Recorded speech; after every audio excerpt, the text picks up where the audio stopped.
இந்த ஆற்றை ஒழுங்குபடுத்தி வைத்துக்கொள்ள 3 ஆறுகள் இருக்கின்றன சென்னை முழுகாமல் இருப்பதற்கு. இயற்கை கொடுத்த வரம் அது. கொசஸ்தல ஆறு, அடையாறு, கூவமாறு 3 ஆறையும் பக்குவப்படுத்தி வைப்பதற்கு 50 ஆண்டு காலமாக உங்களுக்கு அறிவில்லை. கூவம் திட்டம் என்று கூவம் மணக்க வைக்கிறேன் என்று சொன்ன கருணாநிதி போய் எவ்வளோ வருஷமாகிவிட்டது. ஒரு ஆற்றையாக தூர்வாரி அது மக்களை வெளியேற்றி விட்டார்.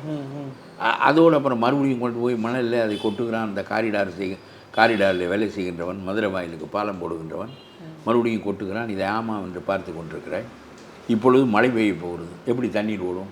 மறுபடியும் அடைக்கும். 6000 ரூபாய் கொடுப்பாய், 6 லட்சம் ரூபாயை இழப்பான் மக்கள். டிவியை இழப்பான், ஃப்ரிட்ஜை இழப்பான், வீட்டை இழப்பான். 1 மாடி வரையிலும் தண்ணீர் வருது, முதல் மாடி வரையிலும் தண்ணீர் வருகிறது. ஆனால் உடனே சொல்வது என்ன சொல்வது? மோடி பணம் தரவில்லை. ஓடுவதற்கு வாய்க்கால் இல்லை, ஓடுவதற்கு ஆறு இல்லை, அதை ஒழுங்குபடுத்தி கொள்வதற்கு உனக்கு துப்பில்லை. நீ என்ன 1000 பேசுகிறாய்?